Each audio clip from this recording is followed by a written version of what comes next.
आज गोकुल धाम में ऐसे नए राजस्थानी परिवार की एंट्री हुई है जो अपने साथ सिर्फ सामान नहीं बल्कि पूरा का पूरा राजस्थान लेकर आए हैं। क्या गोकुल धाम की मॉडर्न सोसाइटी में फिट हो पाएगा ये खम्मा घड़ी वाला परिवार? लेकिन इस अनोखी एंट्री से पहले सब लोग कंपाउंड में उदास खड़े होते हैं। टप्पू बोलता है, इतनी बड़ी गड़बड़ सिर्फ गोकुल धाम में ही हो सकती है। हाथी भाई बोलते हैं, सही बात है। पिंकू बोलता है, अच्छा हुआ पेपर ब्लास्ट नहीं फूटा वरना वेस्ट हो जाता। पोपटलाल बोलता है, नए परिवार के आने से पहले इतना बड़ा झटका लगा है तो जब सच में नया परिवार आएगा तो पता नहीं कौन सा अलग झटका लगेगा। माधवी भाभी बोलती हैं, पोपट भाई शुभ शुभ बोलिए, नया परिवार आएगा तो कुछ नहीं होगा ऐसा। हाथी भाई पूछते हैं, सच बात है, पर ये नया परिवार आएगा कब? भेड़े बोलता है, अरे नहीं पता है मुझे, कितनी बार बोलूं मुझे नहीं पता है। टप्पू पूछता है, तो क्या करें, नई फैमिली का वेट करें या नहीं? हाथी भाई बोलते हैं,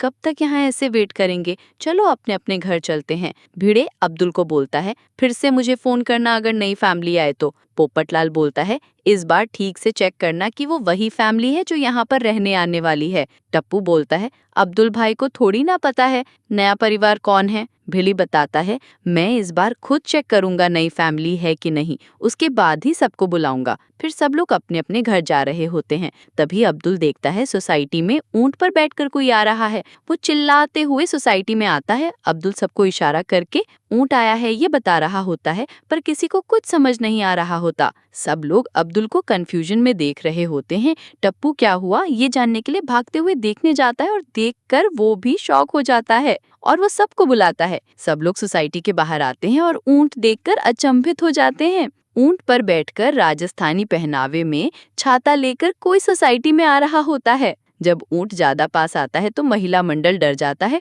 और सोसाइटी के अंदर भाग जाता है। ऊंट पर बैठकर नई फैमिली सोसाइटी में आ जाती है। सब लोग उनके पीछे पीछे सोसाइटी में आते हैं। पोपटलाल पूछता है, भिड़े ये क्या है? भिड़े बताता है, पोपटलाल ये ऊंट है, ये भी एक प्रकार का जानवर है। पोपटलाल पूछता है, ये लोग ऐसे गोकुल धाम में कहाँ से आए? वो लोग सोसाइटी में ऊंट पर घूम रहे होते हैं। हाथी भाई बोलते हैं, पोपटलाल ये लोग अभी हमारे आंखों के सामने ही तो अंदर आए, भिड़े को कैसे पता होगा? तभी गोगी बोलता है, कहीं मैं सपना तो नहीं देख रहा? बबीता जी पूछती हैं, ये ऊंट यहाँ पर कैसे? रोशन भाभी बोलती हैं, मैंने कभी सोचा नहीं था कि गोकुल धाम सोसाइटी में ऊंट आएंगे कभी। हाथी भाई बोलते हैं, ऐसा तो हमारे गोकुल धाम में ही हो सकता है। पोपटलाल बोलता है, ऐसा सिर्फ भिड़े के सेक्रेटरी रहते ही हो सकता है, और पूछता है, तूने ही तो बुलाया होगा ना?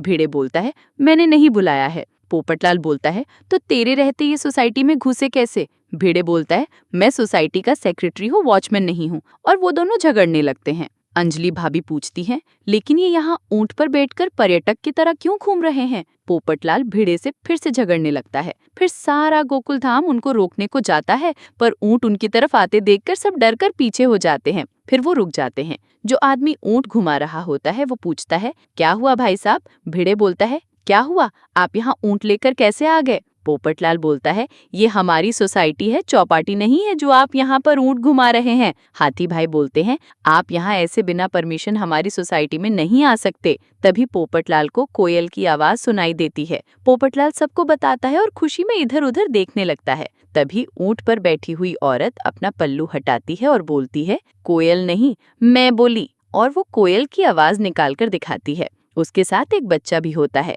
भिड़े पूछता है, लेकिन आप लोग हैं कौन? तभी ऊंट से एक दूसरा आदमी बोलता है, भाई साहब, और छाता हटाकर अपनी शक्ल दिखाता है। उसके साथ एक बच्ची होती है। वो पूछता है, ये गोकुलधाम सोसाइटी है ना?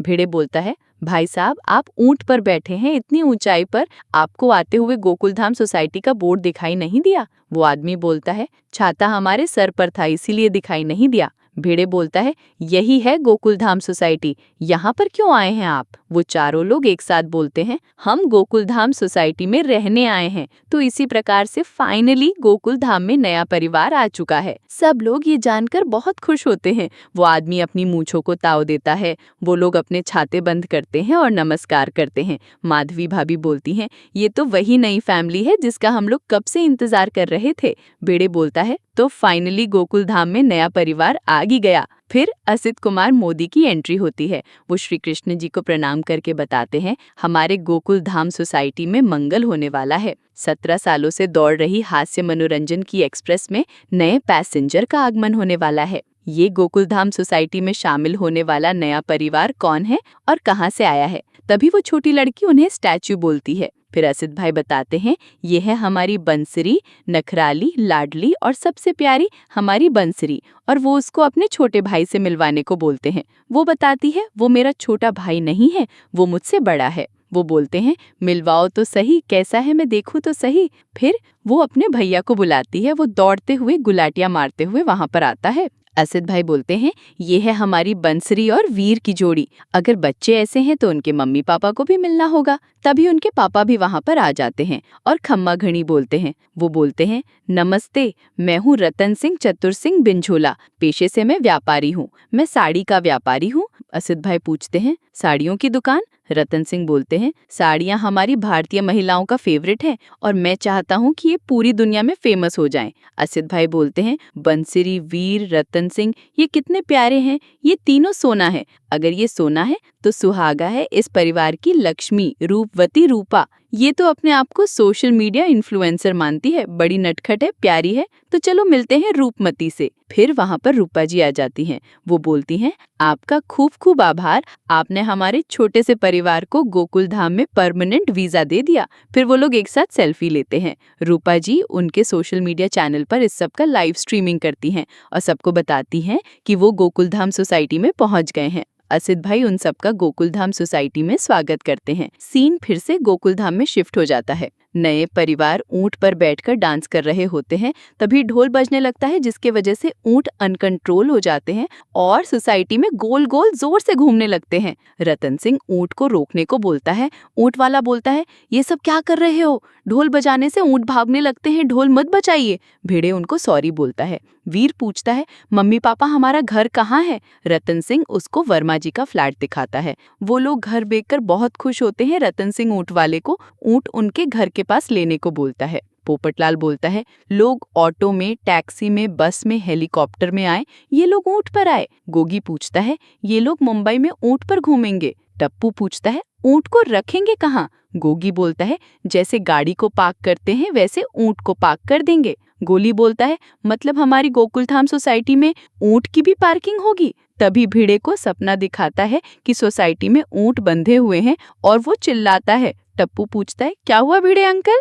भिड़े बोलता है, कुछ नहीं। नया परिवार ऊंट पर बैठकर उनके फ्लैट के पास पहुंच जाता है। सारे गोकुल धाम वाले भी उनके पास जमा हो जाते हैं। अगले एपिसोड के प्रोमो में दिखाया जाता है कि नए परिवार को छोड़कर ऊंट वाला अपना ऊंट लेकर निकल रहा होता है। तभी वहां पर सामने चाचा जी आ जाते हैं। चाचा जी ऊंट को देखकर बहुत डर जाते हैं। चाचा जी सोसाइटी से बाहर भागने लगते हैं। गोकुल धाम वाले चाचा जी को बचाने आते हैं। ऊंट चाचा जी के बहुत पास आ जाता है। तो क्या आपको नया परिवार पसंद आया? जब नए परिवार को पता चलेगा कि उनका सामान चोरी हो गया है तो क्या होगा? क्या चोरों ने उनका सामान बेच दिया होगा? क्या रतन सिंह का जेठालाल, सोढ़ी और बाकी पुरुष मंडली से जमेगा? क्या ये नया परिवार गोकुल धाम में परमानेंटली रहेगा या फिर कुछ टाइम बाद चला जाएगा? क्या ऊंट चाचा जी को उड़ा देगा? कमेंट करके जरूर बताइए और प्लीज इस वीडियो को हाइप कीजिए ताकि इस वीडियो की रीच बढ़े और मैं आपके लिए ऐसे मजेदार वीडियो रोज बना सकूं। Thank you.